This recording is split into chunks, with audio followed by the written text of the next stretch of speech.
to you.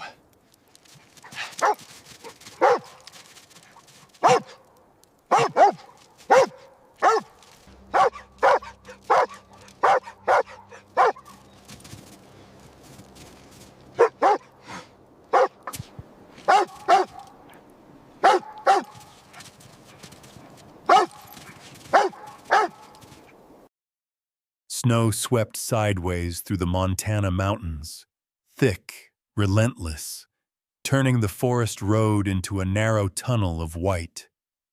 The wind howled between the pines, sharp enough to cut through layers of clothing and straight into bone. On that unlit stretch of road, miles from the nearest town, no one expected to see another soul. And yet, there she was. Sarah Miller moved forward one careful step at a time, the metal tips of her crutches biting into ice, slipping, catching again. Her breath came out in short, uneven clouds, quickly torn apart by the wind. One leg pushed. The other ended where memory still burned. Snow soaked through her coat and down her collar, clinging to her hair, numbing her skin. She didn't stop. Stopping meant freezing, and freezing meant the end. At her side walked Max. The shepherd mix stayed close, close enough that his shoulder brushed her knee with every step. His coat was dusted white, his ears alert, his eyes never leaving her face for long. When she faltered, he slowed. When she leaned too hard on one crutch, he shifted his weight, as if trying to steady her. He didn't pull. He didn't rush. He guarded her pace like it mattered. Headlights passed once, then again. A pickup slowed for half a second, tires crunching on snow, then sped up. Another car drifted wide, its driver staring straight ahead, as if looking too long might invite trouble. No one rolled down a window. No one asked if she was all right. Sarah didn't wave. She'd learned that lesson early. Waving made people uncomfortable. Time 400 temps. It reminded them that suffering existed outside their warm cabins and heated seats. She kept her eyes forward. For Sarah, this wasn't a hike gone wrong, or a temporary setback. This was a last line she hadn't planned to cross. Hours earlier, she'd told herself she'd make it to the old church by nightfall. The stone building sat abandoned near the ridge, roof sagging, doors warped. It wasn't much, but it had walls. It had some shelter from the wind. That was before the storm rolled in faster than the forecast promised, before her phone battery died, before the cold crept into places she couldn't shake. Her hands were numb now, not just cold, numb in a deeper way, the kind that came after too many losses stacked too close together. She'd stopped counting how many times she'd been told she was strong, strong enough to manage, strong enough to understand, strong enough to be patient while the world moved on without her. The truth was simpler. She was tired. Tired of explaining what happened. Tired of watching eyes drop to her leg and then quickly away. Tired of proving she still had value now that she no longer fit neatly into anyone's plan. Somewhere along the way, survival had stopped feeling brave and started feeling mandatory. The wind gusted hard, nearly knocking her sideways. Sarah caught herself just in time, heart hammering. Max growled low, not at the storm, but at the dark around them, at the unknown that pressed in from every direction. She rested one gloved hand briefly on his head, grounding herself in the warmth beneath his fur. "I know," she murmured. "Just a little farther." She wasn't sure if that was true. Up the road, a set of headlights appeared again. Brighter this time. They cut through the snow and slowed, beams sweeping across the road's shoulder. Sarah felt her chest tighten. Experience had taught her not to hope too quickly. Hope had a way of making disappointment sharper. The truck eased to a stop several yards ahead, engine idling low and steady. For a long moment, nothing happened. Snow filled the space between them, falling heavy and quiet, muffling the world. Max stepped slightly in front of her, body tense, but controlled. A door opened. Cold air rushed in. Boots crunched against ice. Sarah straightened as much as she could, lifting her chin, out of habit more than confidence. She didn't call out. She didn't ask for help. Whatever was about to happen, she'd face it standing. The man who stepped into view was broad-shouldered, dressed in a heavy jacket, pulled tight against the storm. He moved with a kind of economy that caught her attention immediately. No wasted motion, no hesitation. His face was set, eyes sharp beneath the brim of his cap. They scanned the road, the trees, then settled on her. For a few seconds, they just looked at each other. The wind roared between them. Snow gathered in the folds of her coat. Max held his ground. This wasn't the first stranger she'd encountered tonight. But something about the way this one stood there, silent, assessing, unmoved by the chaos around them, felt different. The man took one step closer. He raised his voice just enough to carry through the storm. "There's nothing out here," he said. "Not for miles." Sarah's mouth curved into a tired, humorless smile. "You think I don't know that?" He didn't react, didn't flinch, just nodded once, as if acknowledging a fact rather than challenging it. Snow continued to fall, thick and blinding, erasing the road behind her, even as they stood there. And then, after a brief pause, the man spoke again. Only 3 words. "Come with me. Come with me." The words hung in the air, thin but steady, cutting through the wind like a fixed point in the storm. Sarah didn't answer right away. She studied the man's face, searching for whatever usually came next. Pity, impatience, calculation. She found none of it.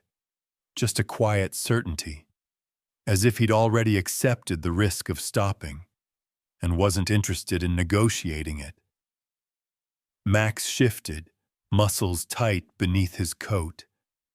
Amber eyes locked on the stranger. He didn't bark. He didn't lunge.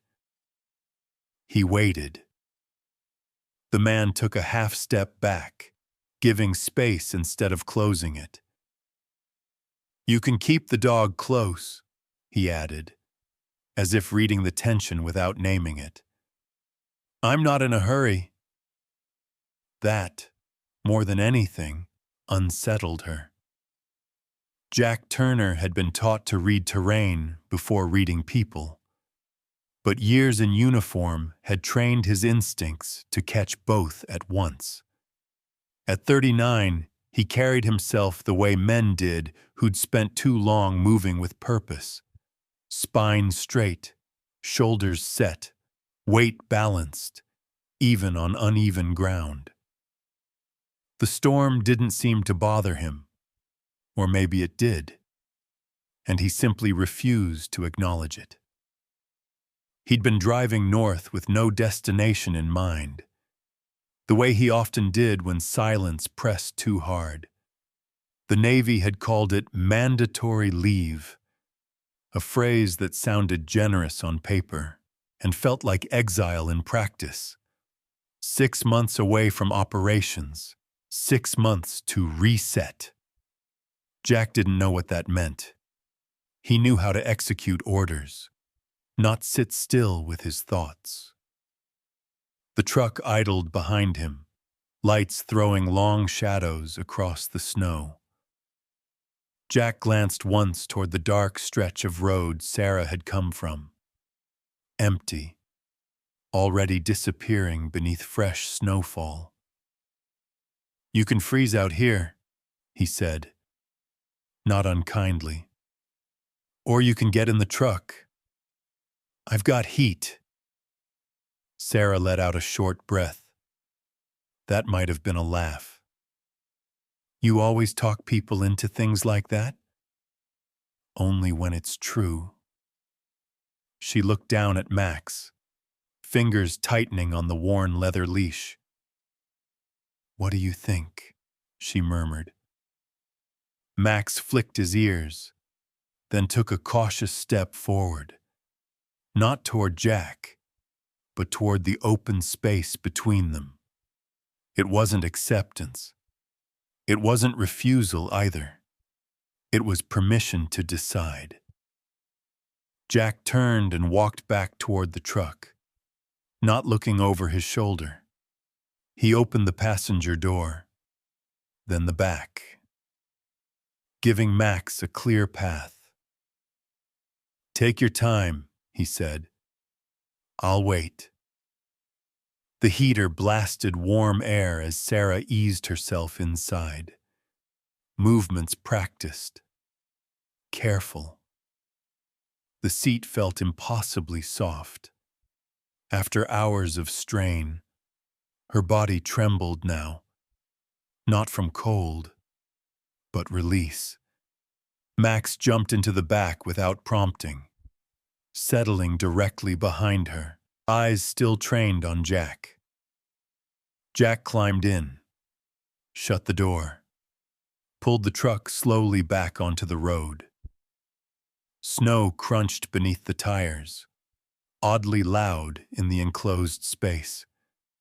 For several minutes, neither of them spoke. Jack kept his eyes on the road, hands steady on the wheel. He noticed the way Sarah held herself, upright despite exhaustion, chin lifted, like a reflex she couldn't turn off. He noticed the scarred handle of her crutch, the quiet discipline in the way she adjusted her balance. She noticed the same thing in him. "You military?" she asked. Jack didn't hesitate. "Used to be." Figures, she thought. There was a particular stillness to men like him, not calm, controlled, like something dangerous kept carefully leashed. "I'm Jack," he said. "Sarah." Another pause. The heater hummed. Snow streaked past the windshield in thick white lines. Max shifted, then relaxed, just enough to rest his head on the seat. Breathing slow, even. Jack glanced at Sarah's hands, pale, shaking. He reached into the console, pulled out a pair of wool gloves, worn thin, but clean. He held them out without comment. She hesitated, then took them. Thanks. You heading somewhere? He asked. Sarah stared straight ahead. I was. Not anymore? She shook her head, just slightly. Not sure there's anywhere left that's expecting me. Jack absorbed that without reaction. He knew the feeling. The moment when duty ended, and the world didn't know what to do with you afterward. There's a cabin a few miles up, he said. Nothing fancy, but it's solid. You can warm up. Figure out next steps in the morning. And you? She asked. I live there. Then, Tita. After a beat. Most of the time. The road narrowed. Trees closed in. The storm thickened again. But inside the truck, the silence felt different. Less threatening. Less empty. Behind them, the stretch of road where Sarah had nearly disappeared vanished completely under fresh snow. Ahead, faint lights cut through the darkness, and for the first time that night, neither of them was moving forward alone. The truck rolled deeper into the mountains, headlights carving a narrow path through the whiteout. Snow piled fast along the shoulders, swallowing the road inch by inch. Jack adjusted his speed without thinking, hands steady, posture unchanged. Driving in conditions like this felt familiar. Another controlled movement inside chaos. Sarah watched him from the corner of her eye. He didn't fidget, didn't check his phone, didn't fill the silence with questions meant to soften it. Most people did. They asked where she was from, what happened, how long she'd been like this, as if answers could make the situation less uncomfortable for them. Jack did none of that. The quiet stretched. It wasn't awkward. It was cautious. You don't have to take me anywhere special, Sarah said at last, her voice low. Just somewhere I won't freeze. Jack nodded once. That's the plan. Max shifted in the back, nails clicking softly against the floor mat. He let out a slow breath. Deep. Even. As if the warmth was finally convincing his body it was safe to rest. Sarah felt the tension in her shoulders loosen. Just a fraction. They rounded a bend. The road narrowed further. Trees grew taller, denser. Branches heavy with snow dropped in soft avalanches when the wind surged. Jack slowed again, eyes scanning the edges. He'd spent too many years learning to anticipate what couldn't be seen. Sarah noticed. You always drive like you're expecting trouble, she asked. Jack's mouth twitched. Not quite a smile. Old habit. Must get exhausting. Only if I let it. She absorbed that. And do you? He didn't answer right away. Not when I'm moving. The words settled between them. Honest. Unpolished. Sarah looked down at her hands, now wrapped in his gloves. Warmer than she'd expected, still holding a trace of his body heat. Something about that made her throat tighten. They drove in silence for another mull. You ever regret stopping? She asked. Jack glanced at her briefly, then back to the road. No. You didn't even know what you were stopping for. I knew enough. Sarah gave a quiet, incredulous laugh. That's a risky way to live. So is walking into a blizzard, he said evenly. She nodded. Fair point. The road dipped, then rose again. Through the falling snow, a faint glow appeared ahead. Soft, yellow, almost swallowed by the storm. Sarah leaned forward, instinctively. That's it, Jack said. Cabin. Relief washed over her so suddenly it left her lightheaded. She hadn't realized how tightly she'd been holding herself together. Until that moment. Her grip on the seat loosened, her breathing slowed. Jack turned off the main road, time 300 miles, onto a narrower track. Tires crunching hard. The cabin emerged from the trees. Solid, unassuming. Smoke faintly trailing from the chimney. It looked less like a refuge and more like a place that endured. He parked close to the door, cut the engine. The sudden quiet was almost startling. Snow pressed in on all sides, but the wind seemed to ease, as if exhausted. I'll get the door, Jack said. He stepped out into the cold, boots sinking deep. Sarah watched through the windshield. He brushed snow away, unlocked the door. A warm glow spilled out, softening the darkness. Max sat up, alert again. You okay? Jack asked. Sarah nodded, then hesitated. I don't want to cause trouble. Jack met her gaze. Steady, unflinching. You're not. He helped her down, carefully, not rushing, not touching more than necessary. She leaned on her crutches, tested the ground. Max jumped out last, immediately positioning himself at her side. Body angled protectively toward Jack. Habit, not accusation.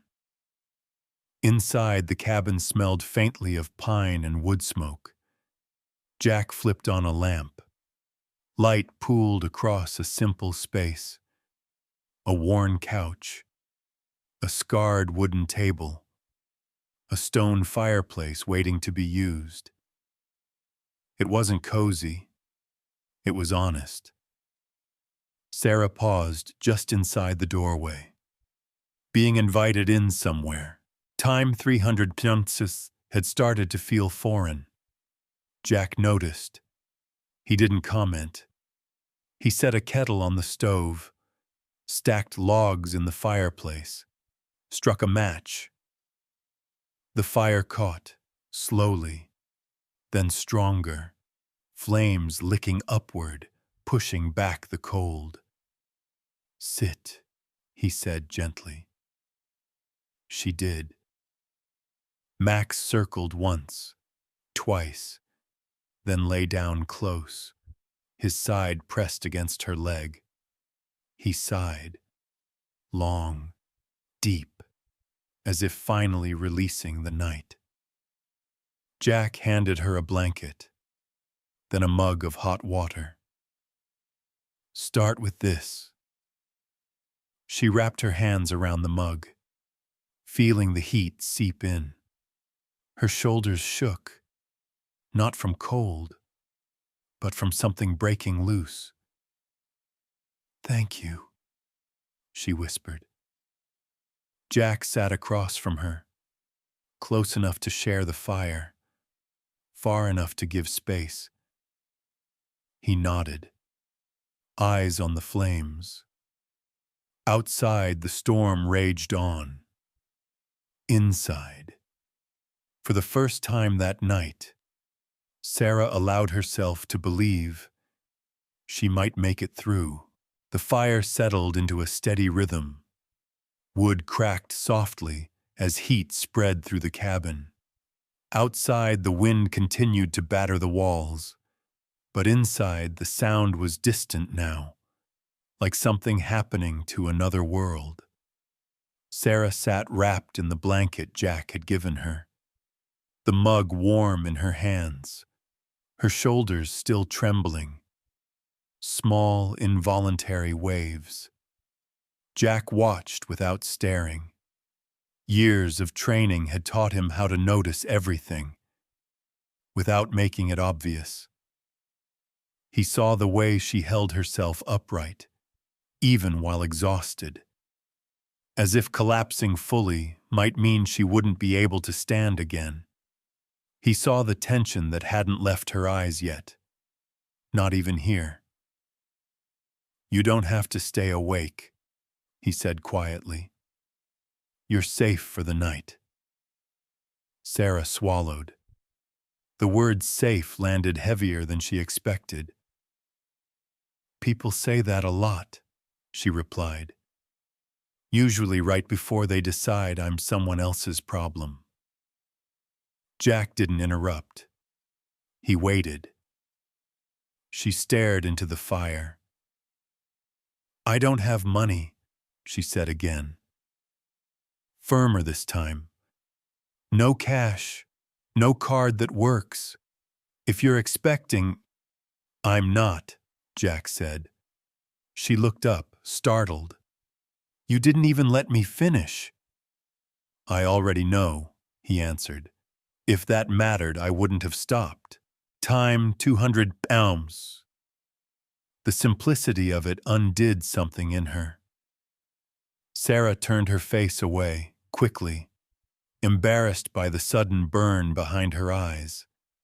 For a moment, the only sound was the fire, and Max's slow, even breathing, pressed against her leg. Jack stood and crossed the room, moved to the small kitchen area, filled a pot with water, set it on the stove, turned the flame low. No rush. No performance. Just action. Sarah watched him work. The way his movements stayed measured, controlled, like he was always accounting for what came next. She'd seen that focus before, in first responders, in people who'd seen too much and learned not to waste energy on anything unnecessary. "Where'd you learn to move like that?" she asked. Jack paused, briefly, then continued. "A long time ago." "That's not an answer. It's the only one I've got tonight." She accepted that. Something told her pushing wouldn't get her anything more. And strangely, she didn't feel the need to pry. The silence between them wasn't empty. It was observant. Max shifted again, lifted his head, looked at Jack as he returned with another mug, this one steaming. Jack set it down within Sarah's reach. "Soup," he said. "Not fancy." She picked up the mug, inhaled the steam. The smell alone made her chest tighten. "I can't remember the last time someone cooked for me."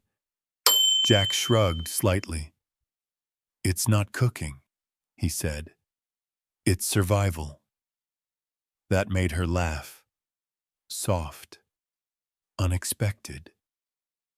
She covered her mouth, surprised by the sound. Max's ears flicked. His tail thumped once. As she drank, feeling warmth spread, deeper this time, Sarah felt the edge of her fear dull. Not disappear, but ease, enough to let words surface. "I wasn't supposed to be out there tonight," she said. "I had a place, temporary, but it was a roof." Jack leaned back against the counter, listening. "It ended the way things usually do," she continued. "Someone decided they'd done enough, decided patience had limits." She didn't say family. She didn't have to. Jack nodded once. "People like endings they can control." "Yeah," Sarah said, "and I don't fit into neat endings anymore." The fire popped. Sparks lifted, then faded. "You fit fine here," Jack said, almost to himself. She looked at him then, really looked. "You live out here alone?" "Mostly." "That doesn't bother you?" He thought about it. Empty mornings. Nights where the quiet pressed so hard it felt louder than gunfire. "It used to. Times 600 mms," he said. "Now it just is." Sarah absorbed that, understanding more than she said. She finished the soup, set the mug down, carefully, as if afraid the moment might shatter. "I won't stay long," she said, "just until the road's clear." Jack didn't respond right away. He adjusted the fire, made sure it would hold through the night. "We'll see," he said. Max let out a low, contented sound, rested his head more fully against Sarah's leg. She ran her fingers through his fur, grounding herself in the reality of that simple, living weight. Outside, the storm showed no sign of stopping. Snow piled higher, sealing the cabin off from the rest of the world. Inside, two strangers sat together in the firelight, both carrying lives that had gone off course, both unsure what came next, and neither ready to name it yet. For now, being warm was enough. If you were in Sarah's place, what would matter most to you right now? 1. Safety. 2. Being understood. 3. A second chance. Comment 1, 2, or 3 and tell us why. The fire had burned down to a steady glow by the time Sarah spoke again. The worst of the shaking had passed, replaced by a deep, bone-level exhaustion that made every movement feel deliberate. Outside, the storm pressed on, but inside the cabin, the world had narrowed to the circle of light around the hearth. "There's something you should know," she said, her voice low, "before morning." Jack looked up from the chair where he'd been sitting, elbows resting on his knees. He didn't urge her on. He didn't tell her she didn't have to explain. He just waited, the way people did when they understood that what came next mattered. Sarah stared into the fire, watched the flames bend and straighten again. "I used to work disaster relief," she began. "Floods, wildfires, storms like this. I was good at it.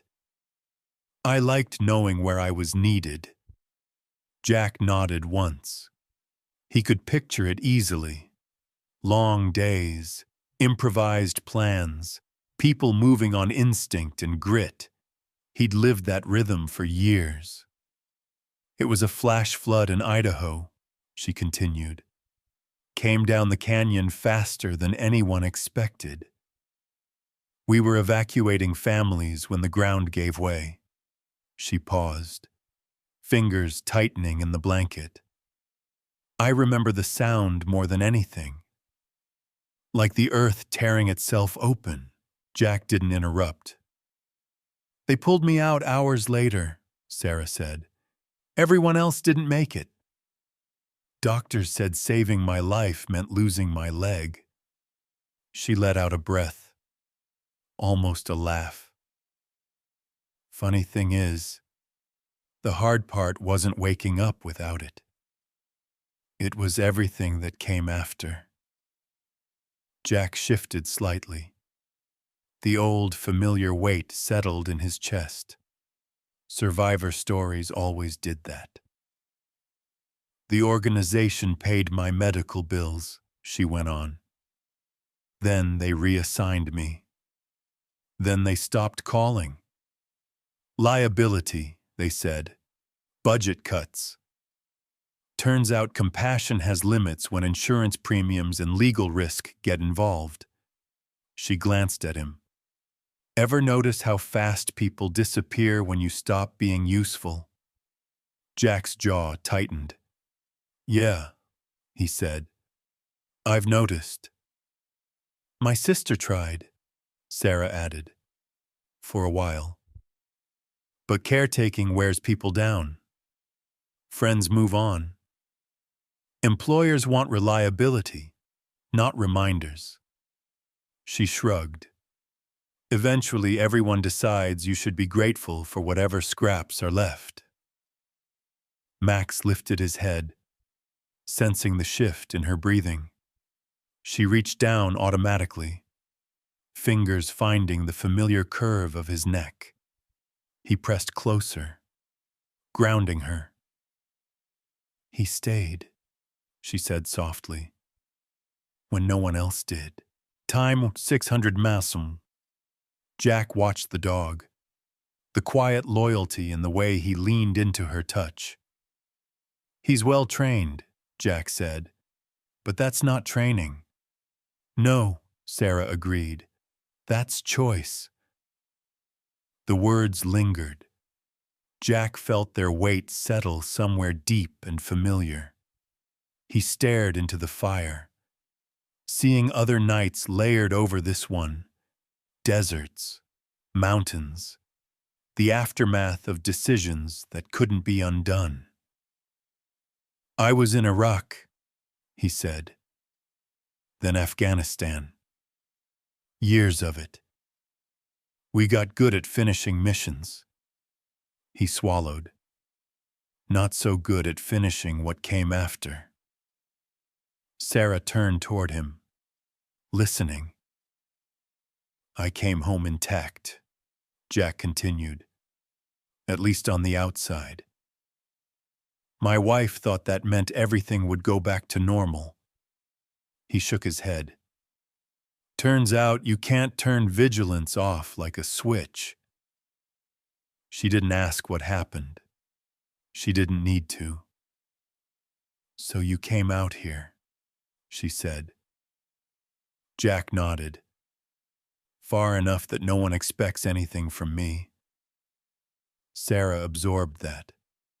The cabin, the isolation, the quiet.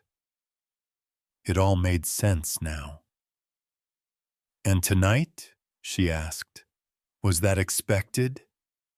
Jack looked at her, really looked, then glanced at Max. No, he said, but some things are worth the risk. Outside, the wind slammed hard against the walls. Windows rattled. Sarah flinched, instinctively.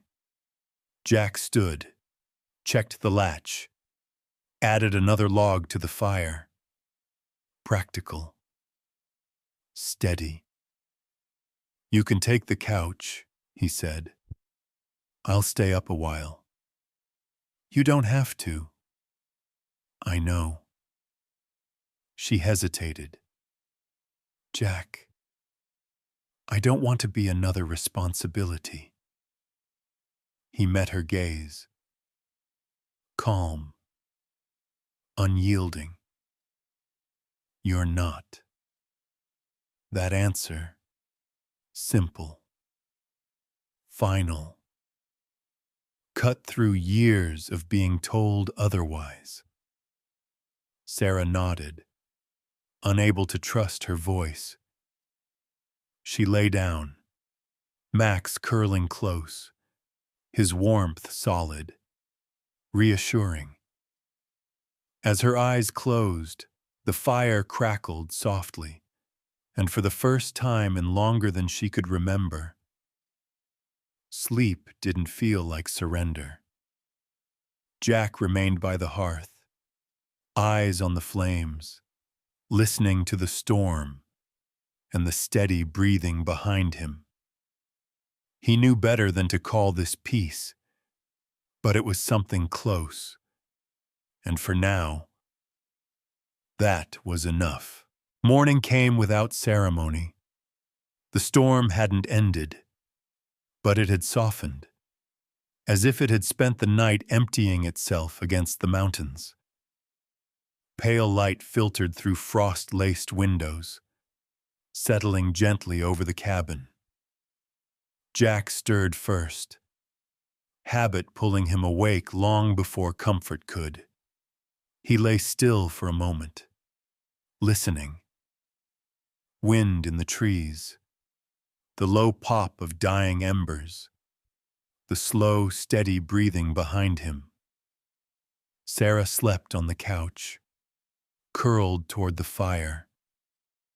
Max lay pressed against her, chin resting near her knee, one ear twitching at every unfamiliar sound.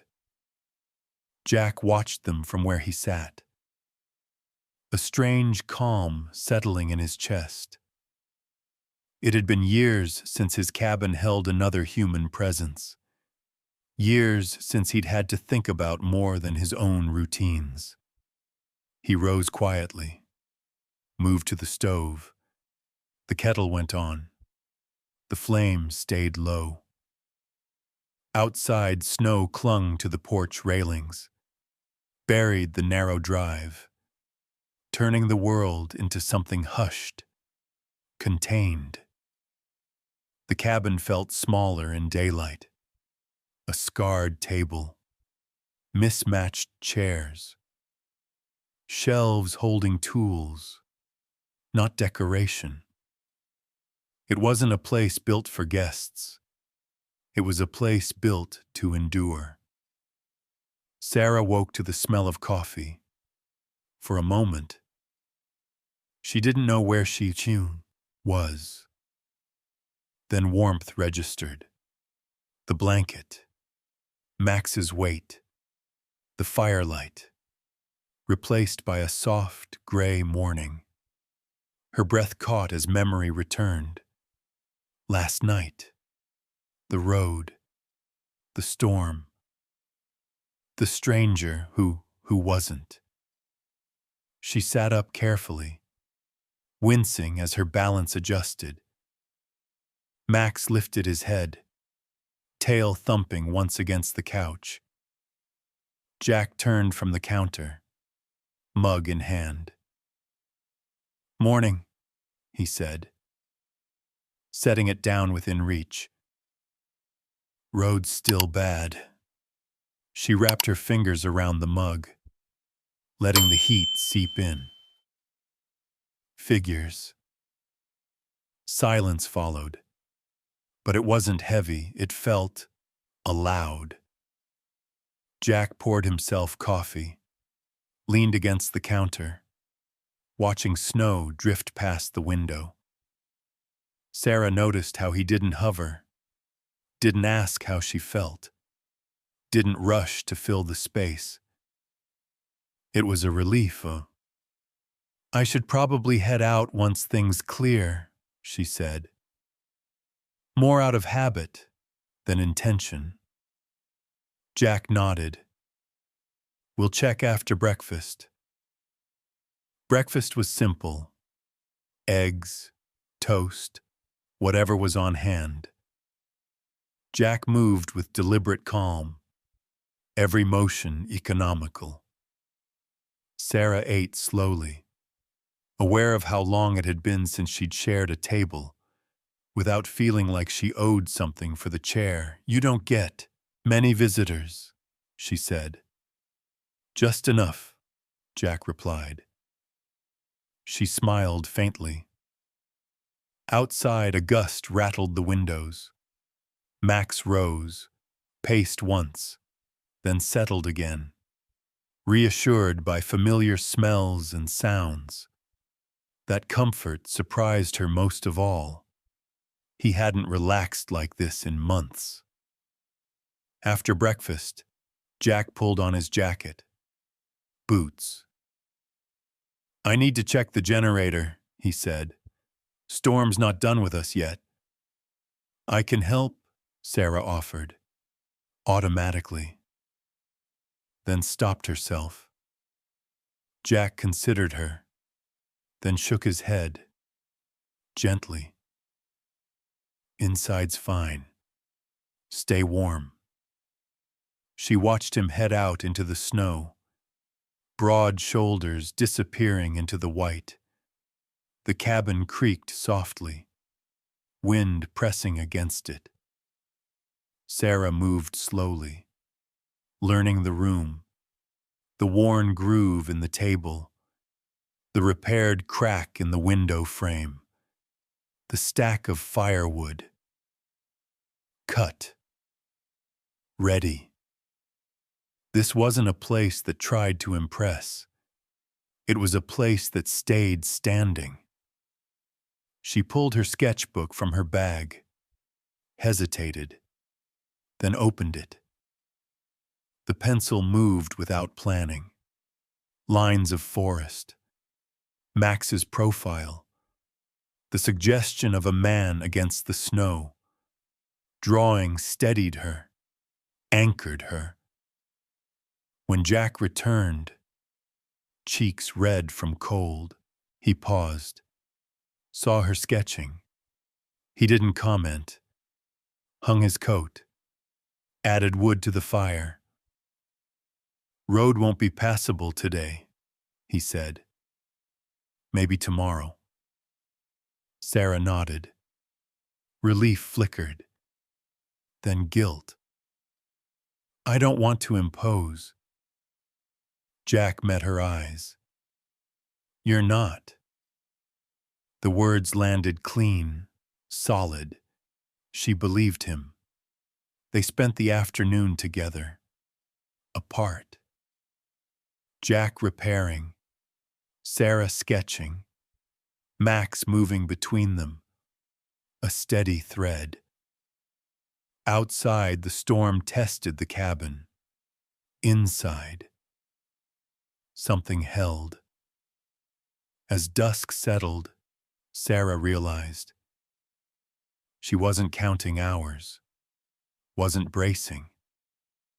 For the first time in a long while, she felt placed, not fixed, not saved, just allowed to exist. Jack watched the fire, light catching on the sketches by the window.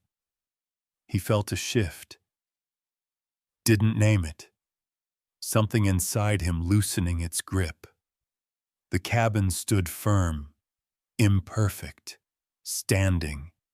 And for tonight, that was enough. Night settled early, the kind of mountain dark that erased distance and pressed close to the windows. The storm hadn't returned in full, but the wind kept circling the cabin, like it was deciding whether to try again. Jack lit the lamps one by one. Their warm glow filled the room with pockets of calm. Sarah sat at the table, sketchbook open, pencil paused mid-air. Max lay on the floor between them, head up, ears tuned to everything. Jack noticed it then, the way the dog tracked him, not aggressively, not fearfully, just attentive, measuring. Max followed Jack's movements with quiet precision. The way he crossed the room to add another log, the way he knelt to adjust the fire grate, the way he set a mug down without a sound. Each action earned a look, a slight shift of posture, a decision made and revised. Jack had known men like that. He'd been one of them.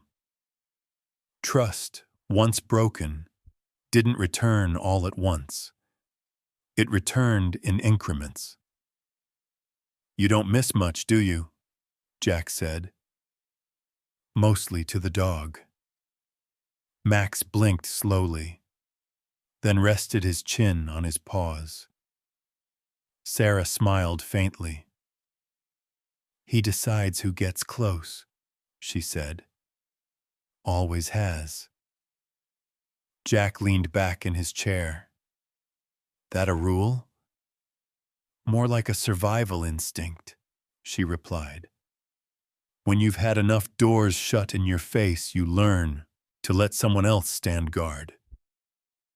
The fire crackled. Wind brushed the eaves. Jack thought about checkpoints, about nights when the smallest signal meant the difference between safety and disaster.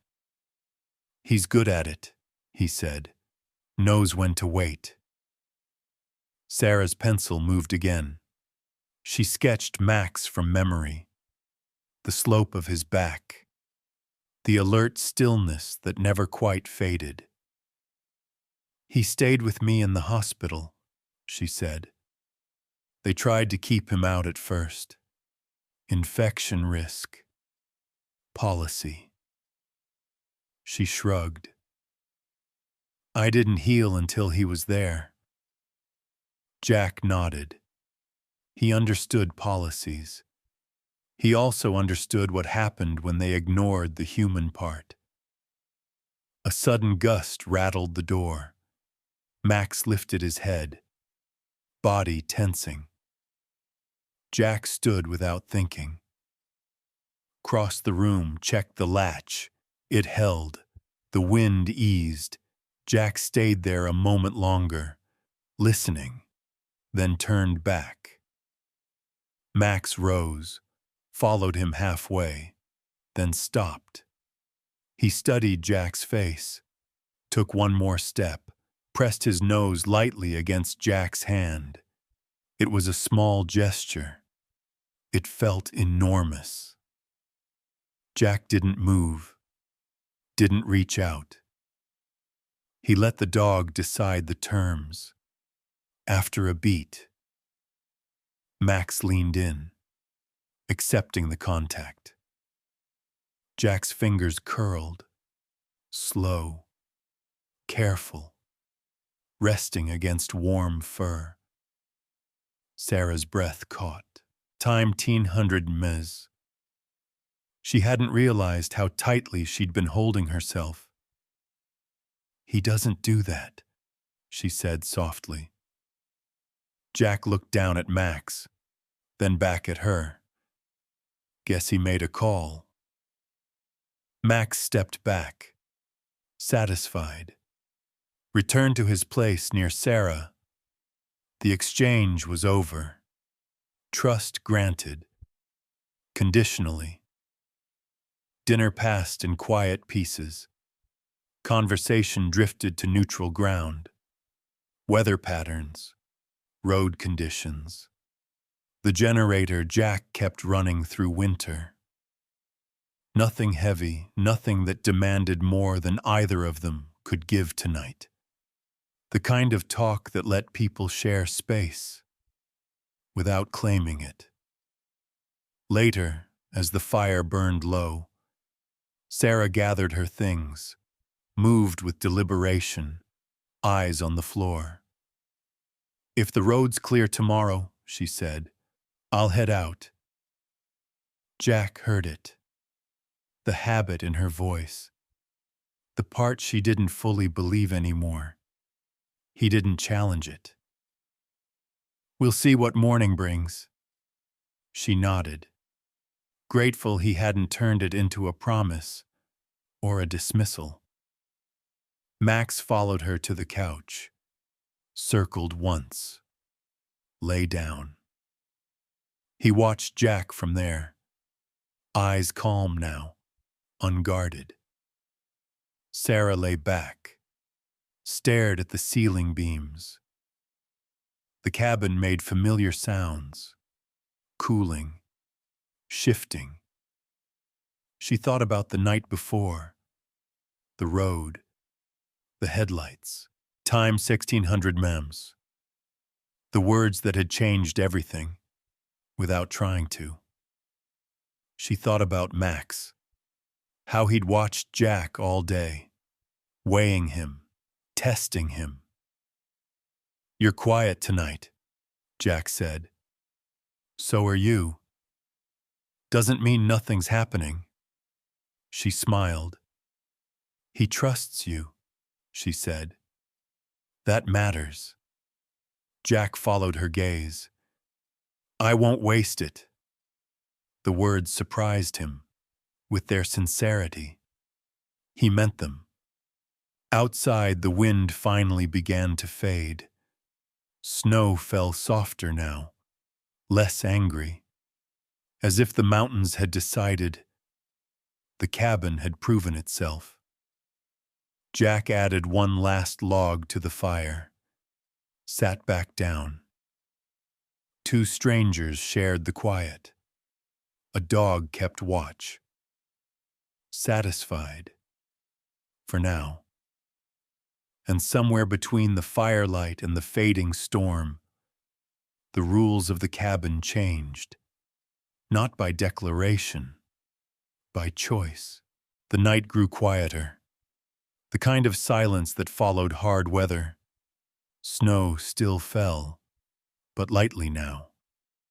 Brushing the roof, not pounding it. The cabin settled into itself. Jack sat at the table, sorting a small pile of mail, utility notices, a bank statement, a folded flyer from the county clinic about winter health coverage. He stacked them neatly, set them aside. Tomorrow problems. Tonight belonged to the fire. Sarah watched from the couch, blanket pulled tight around her shoulders. Max slept with one eye half open, ears flicking at every shift of air. She waited until Jack set the papers down. "I was going to sleep in the old church," she said. Jack didn't look up right away. "Which one?" "St. Luke's," she answered. "On the ridge. Roof's mostly intact." Or it was. Jack's jaw tightened. He knew the place. Stone walls. Warped doors. No heat. "That's a bad plan," he said. "It was the only one I had." She took a breath. No money. No working phone. No place that would take Max. She glanced down at the dog. "Every shelter I called had rules, paperwork, waiting lists, pet restrictions, medical questions." Her voice steadied. "I didn't have answers they liked." Jack nodded. Systems made sense. Until they didn't. "You shouldn't have been out there," he said. "I know." A tired smile flickered. "But knowing doesn't build walls." She shifted, wincing slightly. "I tried to do things the right way," she said. "Applied for disability, asked about housing assistance, even looked into short-term insurance plans." She laughed softly. "Turns out paperwork doesn't like missing pieces." Jack met her eyes. "Medical bills?" "Stacked," she said. Prosthetic maintenance isn't cheap. Neither is physical therapy when coverage changes midstream. She exhaled. You start choosing between rent and care, between heat and groceries. It adds up. The fire popped. Jack stared at the flames, seeing other ledgers. Bottom's a strange place, he said. Everything gets very clear. Sarah nodded. You find out who calls back, who doesn't, what rules bend, which ones don't. She paused. And you find out how invisible you can become. Max lifted his head. Sarah rested her palm against his shoulder. I wasn't trying to be brave, she said. I was trying not to be seen. Jack leaned back, chair creaking softly. I've been there, he said. Different reasons. Same result. She studied him. What kept you going? He thought about it. Habit, he said. And responsibility. Responsibility to who? Jack looked at Max, then back at Sarah. Depends on the day. They sat with that. The wind brushed the windows, then moved on. Snow slid from the eaves, a soft hiss. I don't want charity, Sarah said. I want footing, a chance to stand where I can. She lifted her chin. I'm not broken. Jack didn't argue. I know. Silence returned. Different now, less guarded, more honest. Jack stood, added a log, poured water into the kettle. You'll stay tonight, he said. Not a question. We'll talk options in the morning. County clinic. Road crew, I know. Programs that actually answer the phone. She blinked. You do that? I already stopped, he said. Might as well follow through. Her eyes shone. Thank you. Jack shook his head. No debts.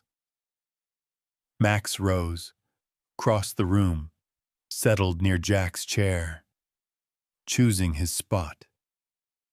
Jack noticed, accepted it, without ceremony. Outside, the storm finally loosened its grip. The mountains exhaled.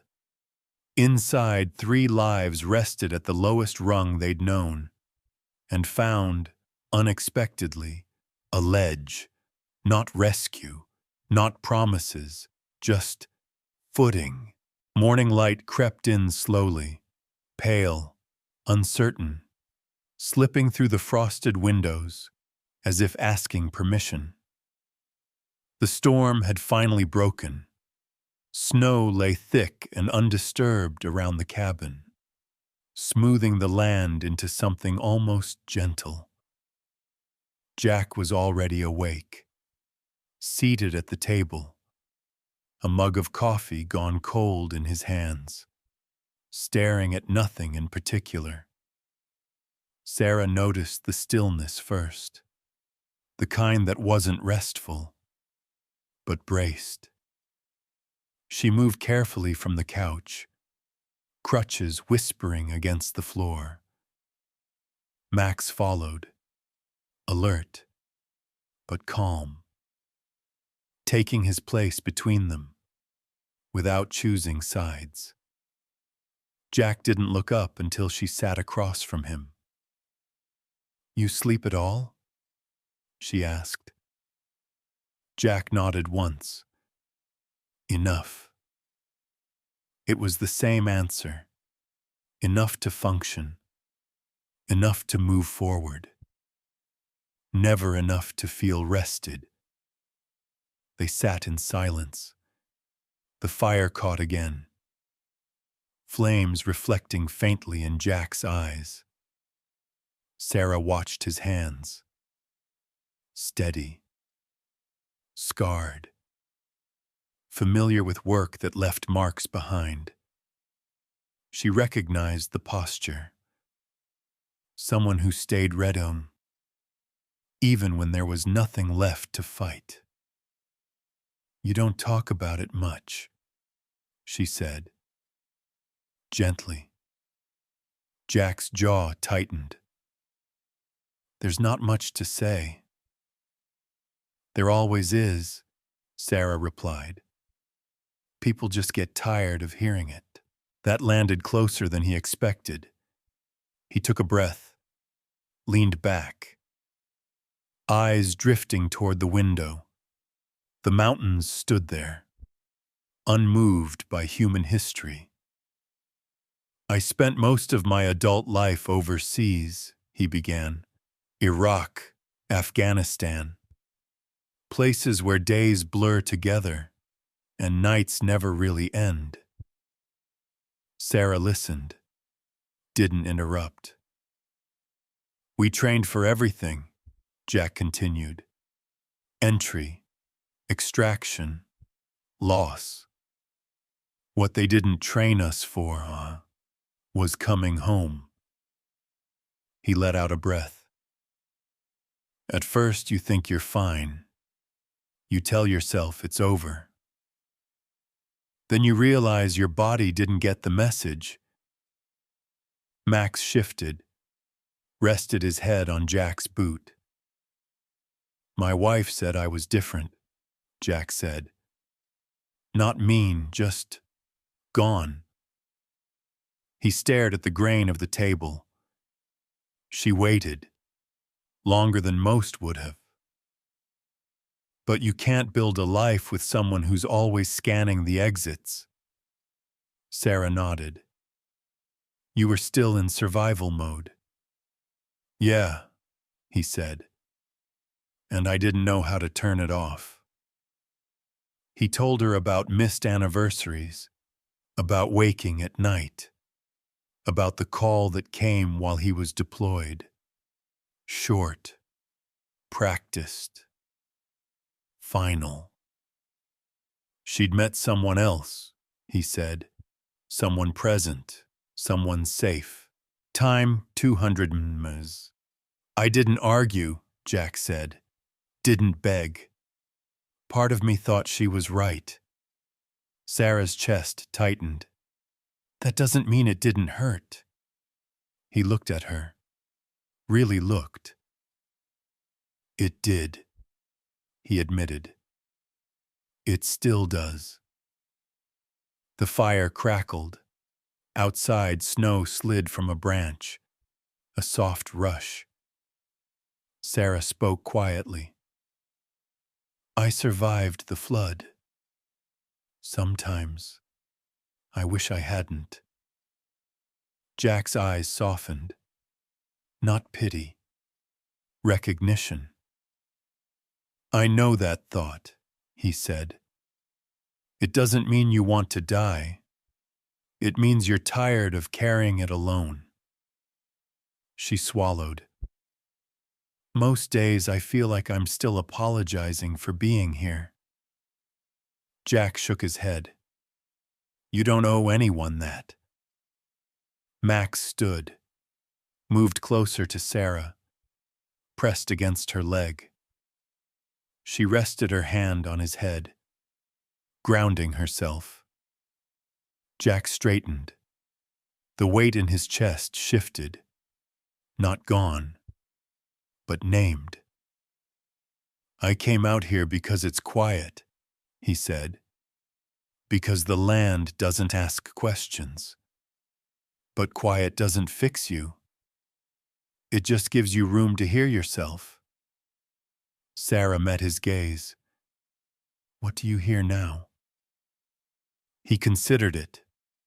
The fire. The wind easing. the steady presence of two lives that hadn't been here yesterday. That I don't want to be alone like this forever, he said, and that scares me. She nodded. It scares me too. The honesty settled, fragile, but real. Jack stood, poured fresh coffee, set a mug in front of her. We'll figure out next steps, he said. Not today, but soon. She wrapped her hands around the mug. One step at a time. Yeah, he agreed. That's how it works. Outside, the mountains held their silence. Inside, a man left by war and a woman left by the world shared a truth neither had spoken aloud. They were still here. The sky cleared by mid-morning. A thin blue broke through the clouds, like a promise that didn't quite trust itself yet. Sunlight skimmed the snow, turned the drifts into fields of glare. Jack stood at the window, scanning the narrow drive. Tire tracks hardened overnight. The storm had loosened its grip, but the mountains still held the road in their teeth. Sarah tightened the straps on her pack. Careful fingers.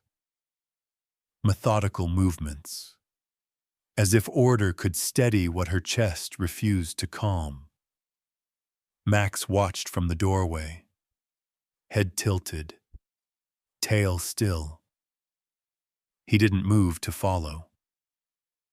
You don't have to rush, Jack said, without turning. County plow won't hit this road until afternoon.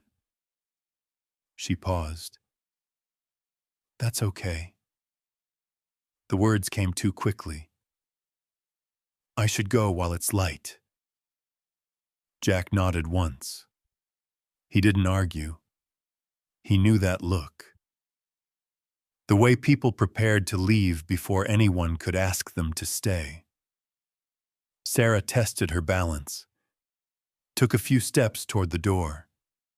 The cabin creaked softly. She stopped. Max hadn't moved. He remained planted between the door and the table, eyes flicking from her to Jack, then back again, waiting. Max, she called. Come on. He didn't budge. Jack glanced down, then away, giving the dog room to decide. He's thinking, Jack said. Sarah swallowed.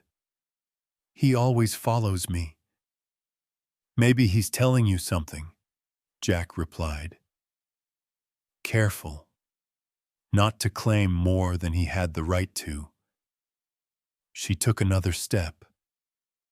Max rose, but instead of following, he shifted, standing squarely in the space she needed to pass, not blocking, not confronting, just present. Calm body, steady gaze, asking a question neither of them wanted to answer. You're choosing him, Sarah said, not accusing, recognizing. Max's tail thumped once. Jack exhaled. He's choosing the place, he said, and the people in it. Her throat tightened. She looked at the pack, the door, the road back to uncertainty. Outside, the world asked her to prove she deserved space. Inside, no one asked for proof.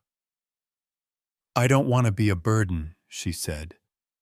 I've been one before. Jack turned fully. You're not a burden, he said. You're a person making a decision. She shook her head. You don't know how this ends.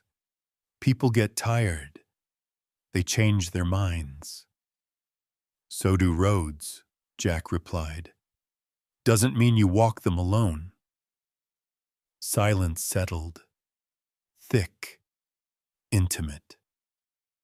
Sarah stared at the floorboards, then at Max. Unblinking. Patient. She remembered hospitals. Disinfectant. Apology. Polite smiles. Doors closing. Walking into the storm. Because it was easier than asking again. What if I stay? She asked. And tomorrow, you regret it? Jack considered it. Straight on. Then we'll talk about it, he said. That's all I can promise. The honesty steadied her. Not certainty. Not rescue. Conversation. Sarah eased the pack from her shoulder. Set it down. Hands trembling. I don't need forever, she said. Just the winter. Jack nodded. Winter's honest, he said. It shows you what holds. Max stepped forward, closed the distance, pressed his shoulder into her leg. The choice was made. Not dramatic, but complete.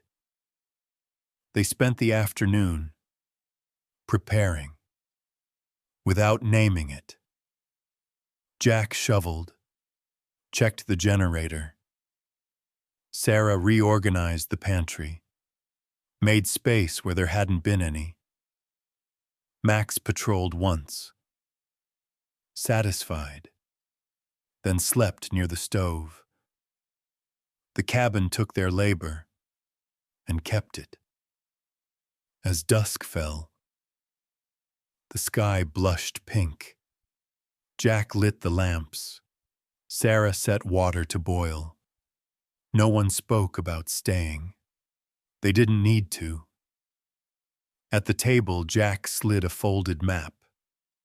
Plow routes, he said. Clinics here. Time 1,000 Mwasas vets in town. She traced the lines. You've thought about this. I think about exits, he replied. It's a habit. And entrances? He met her eyes. Learning. Dinner was simple. Warm. The fire held. Outside. The road waited. No longer an ultimatum. Inside. A choice settled. Quiet. Sturdy. Shared. Sarah leaned back. Breath steady. Thank you, she said. Not for the roof, but for the pause. Jack nodded. We'll take it one day at a time. Max sighed, content, stretched at their feet. Winter could come. They were ready to meet it together. The days that followed settled into a rhythm, one neither of them named out loud. Snow fell again. Lighter this time. More patient than cruel. Jack rose early, splitting wood, checking fence lines. The light still thin. Blue. Sarah stayed inside at first, learning the cabin's quiet corners. Then, gradually, she moved onto the porch. Let the cold air touch her face without fear. Max became the bridge between their routines, moving easily from one to the other. Steady as a heartbeat. Still, the decision to stay hovered between them, unspoken but present. On the third morning, a truck crunched up the drive. Max was on his feet instantly, ears forward, body alert. Jack stepped outside, hand resting casually at his side. The driver was a county worker, Tom Avery, gray beard, the look of someone who'd spent decades in weather like this. He tipped his cap, handed Jack a clipboard. "Plow will hit this road tomorrow," Tom said. "Storm set us back." Jack nodded. "Appreciate it." Tom glanced past him, noticed Sarah on the porch. He didn't stare, didn't ask questions, just nodded politely. Then drove off. The sound faded. The mountains went quiet again. Sarah let out a breath, one she hadn't realized. Time 300 mems. Jack turned to her. "You okay?" She nodded. "Yeah. Just reminding myself I don't have to disappear." That night, the wind picked up again. Not a full storm, just enough to remind them where they were. Jack added wood to the fire, checked the generator. Movement's automatic. Sarah sat at the table, sketching plans. A flyer Jack had mentioned. Local emergency preparedness. Community safety. Bold at the top. "You don't have to do that," Jack said. "I want to," she replied. "Feels good to be useful again." He nodded. "It's not about usefulness," he said. "It's about being here." She met his gaze. "For some of us," she said, "that's the same thing." The fire popped. Max lay between them. Tail thumped once in his sleep. Later, when the house settled, Sarah spoke again. "I've been thinking," she said.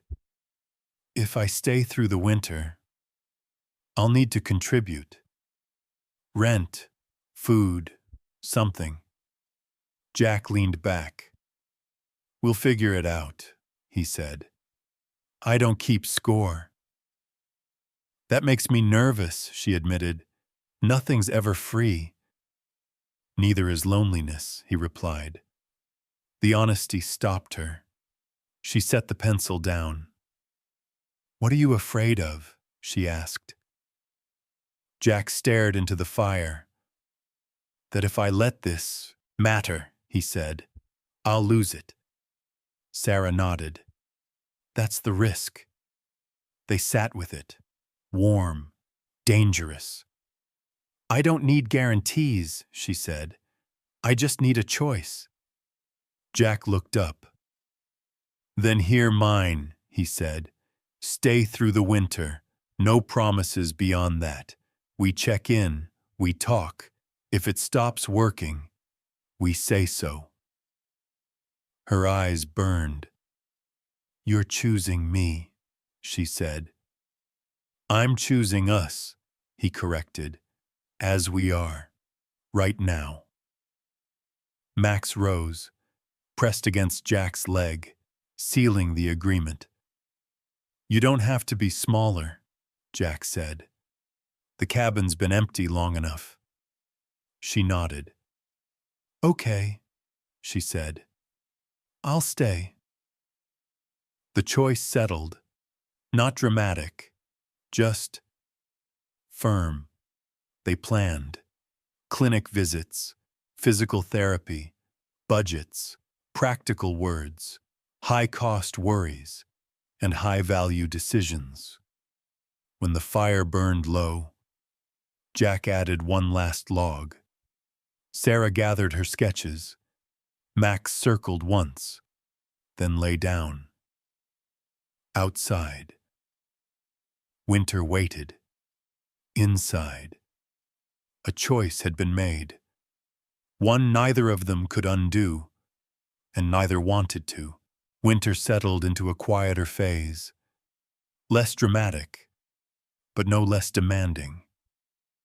The kind that asked for consistency instead of courage. Jack and Sarah found a rhythm, one that didn't announce itself. Morning light through the windows, the kettle's low hiss. Boots by the door, drying from yesterday's work. Max marked time better than any clock, nudging Jack's elbow at dawn, then padding back to Sarah when the house went still. Jack took on repairs the storm had postponed. A warped hinge, a draft along the north wall. The generator housing tightened.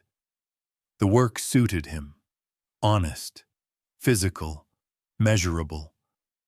Sarah learned the cabin's needs, reorganized shelves, labeled jars, sketched small improvements, things that made the place easier to live in. She cooked simple meals, the kind meant to stretch groceries and warm you from the inside. They didn't talk much while working. They didn't need to. Silence had stopped being a gap and started being space to share. On the fourth day, Jack drove them into town. The plow had finally cleared the road. The drive was slow, careful, snowbanks tall as fences on either side. Sarah watched the familiar signs pass by, the feed store, the post office, a diner advertising hot pie. Jack parked near the county Chiasson clinic. The sign weathered, but readable. Inside, the waiting room smelled of disinfectant and coffee. Sarah stiffened, out of habit. Paperwork waited. So did looks. Jack stood beside her, not hovering, just there. When the nurse called her name, Sarah glanced back once. Jack nodded. "I'll be right here." She returned an hour later, a folded schedule, a quiet smile. "Physical therapy starts next week," she said.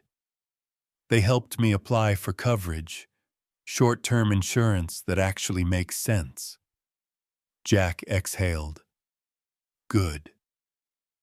They stopped by the hardware store. Supplies for him. A small whiteboard for her.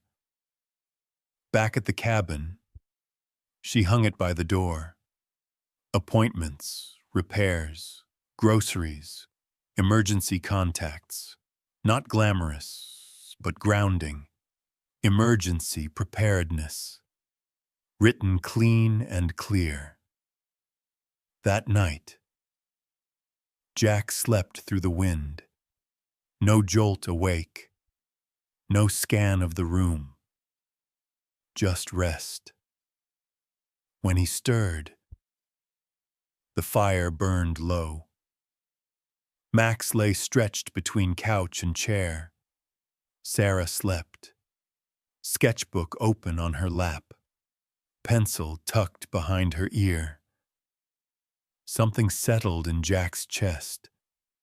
Something he hadn't known was still unsettled. Over the next weeks, Sarah grew stronger. Not dramatically. No montage. No speeches. She learned the trail behind the cabin, where the snow packed firm.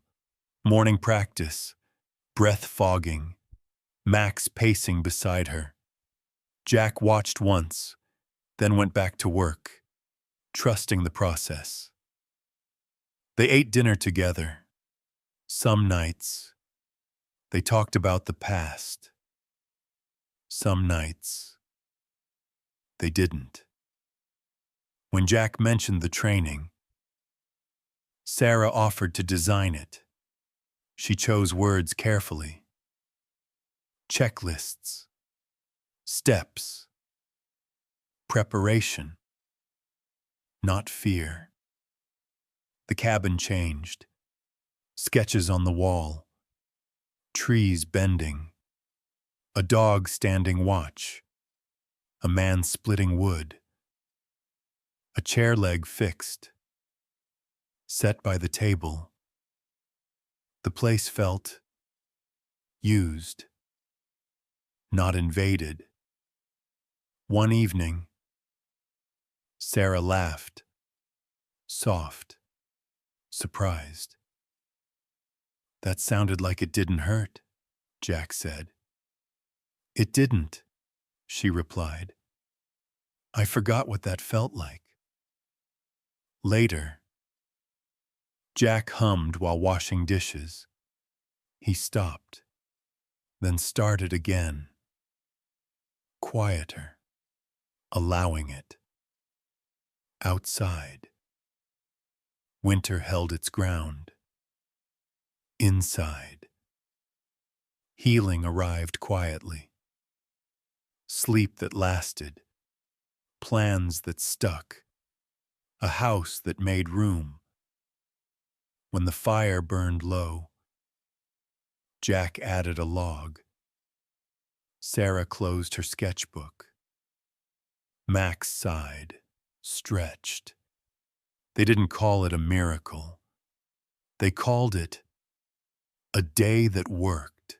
The call came on a gray morning, when the snow held, but the air softened.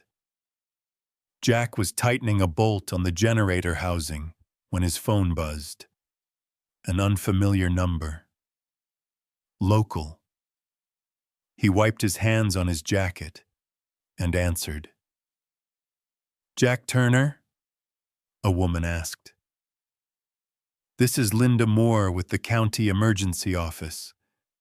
Tom Avery gave us your name. We're putting together a winter response training. Search and rescue basics for volunteers. We heard you know your way around bad weather. Jack glanced toward the cabin window. Sarah stood inside, marker in hand, updating the whiteboard. Max lay at her feet, eyes half-lidded, content. I can help, Jack said, if you're serious. We are, Linda replied. We can pay a modest stipend. More importantly, we need it done right. Jack ended the call and stood there, a moment longer than necessary. He hadn't planned on this. The cabin had been an exit from expectations. This felt like an entrance. Sarah read his face before he spoke. Good news? She asked. Depends how you look at it, Jack said. He told her about the training, the volunteers, the cold reality of rural response times. They want a program people can actually use. Sarah's eyes lit. Not ambition, recognition. We can build that, she said. Clear steps, plain language, no scare tactics. We, Jack echoed, surprised and not unhappy. She nodded, already moving to the table. You handle the field protocols. I'll handle the materials. We'll make it practical, printable, something folks can keep in their trucks. She paused. If that's okay. Jack felt the shift then, not just for her, for himself. It is, he said. They worked late. Jack mapped scenarios: whiteouts, hypothermia, lost hikers, vehicle extractions. Sarah translated experience into structure: checklists, diagrams, a simple guide, 2 pages. She chose words carefully, trimmed anything that sounded like blame. Jack noticed how her designs made room for fear without feeding it. The first training took place a week later, in the fire hall. The room smelled like coffee and wet coats. A dozen people showed up. Ranchers, a retired nurse, 2 college kids home for winter break. Jack stood at the front, hands steady, voice low. He didn't posture. He explained what went wrong, how to prevent it. He answered questions without jargon. When he demonstrated a carry technique, the room leaned in. Sarah sat near the back, sketching a diagram as he spoke. When Linda asked if anyone could help distribute materials, Sarah stood. "I designed these. Time 600 psalms," she said. "They're free. Take one. Keep it where you'll find it." Afterward, a man approached her. "This is clear," he said, tapping the page. "My dad's diabetic. We get stuck sometimes. This helps." She smiled. Small, steady. "That was the point," she said. Driving home, Jack kept both hands on the wheel, eyes on the road. "You were good," he said. "So were you," Sarah replied. "You teach like you care if people make it back." "I do." They pulled into the drive as dusk settled. The cabin lights glowed warm against the snow.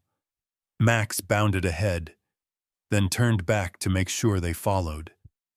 Inside, the place felt different, not louder, purposeful. Over the next weeks, word spread, more trainings, a call from a neighboring county. Jack set boundaries he'd never learned before. Dates, durations, limits. Sarah handled logistics, design, careful to pace herself. The stipend covered groceries, and a little extra. It wasn't a windfall. It was footing. One night, as they pinned updated flyers by the door, Sarah stopped. "This is the turn," she said. "Isn't it? The part where things change." Jack considered the word. "It's not a flip," he said. "Time 7,200 mems.